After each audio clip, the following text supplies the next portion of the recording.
සැතපුම් දහස් ගන්නක දුෂ්කර ගමන දෝවිලි පිරුණු වීදි සීතල හිමකඳු සහ අනන්ත වූ බාධක මැතින් ඇවිද ඒ සාමයේ පණිවිඩය අදෙහි අවසාන ගමනාන්තයට ළඟා වෙලා තියෙනවා. ඇමරිකාවේ හදවත බඳු වොෂින්ටන් නුවර ලින්කන් මෙමෝරියල් ස්මාරකය අභියසට මේ උතුම් සාමයේ දූතයෝ අද සේන්දු වුණේ මුළු ලෝකෙටම මනුෂ්‍යත්වයේ පාඩම උගන්වමින්.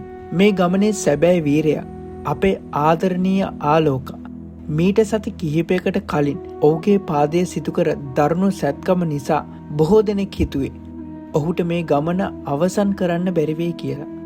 ඉන්දියාවේ වීදිවල විඳපු ඒ පරණ දනහිසේ ආබාධය ඔහුට දරුණු වේදනාවක් දුන්නත් සාමය වෙනුවෙන් ඔහු ඒ හැමදේම පරාජය කරා. අද ඔහු මේ පඩිපෙළ මත ඉන්නේ වේදනාව ජයගත් සැබෑ සටන්කරුවෙක් විදිහටයි.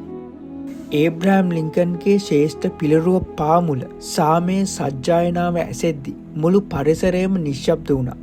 මේ පාගමන අවසන් වන්නේ හුදෙක් ගමනක් විදිහට නෙවෙයි. මිනිස් සිත් සුවපත් කළ මහා මෙහෙවරක් විදිහට. යුද්ධයෙන් වෛරයෙන් පිරුණු ලෝකයට ආදරය සහ කරුණාව කියන ඔසු අරන් ගිය මේ ගමනේ අවසානය අලුත් බලාපොරොත්තුවක ආරම්භයයි.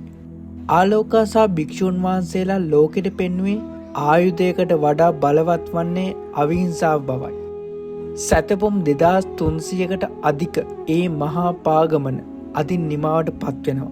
හැබැයි මේ ගමනෙන් අපේ හදවත්වලට එකතු කරපු සාමයේ බීජය අනාගතයේදී මහා වෘක්ෂයක් වේවි. Tamanගේ වේදනාව අමතක කරලා ලෝකයේ වෙනුවෙන් ඇවිදි ගිය ආලෝකාටත් මේ උතුම් කාර්යයට පණ දුන් භික්ෂුන් වහන්සේලාට අපේ උපහාරය හිමිවිය යුතුයමයි. සාමයේ මාවත අවසානය ලෝකයට සැනසීමක් වේවා.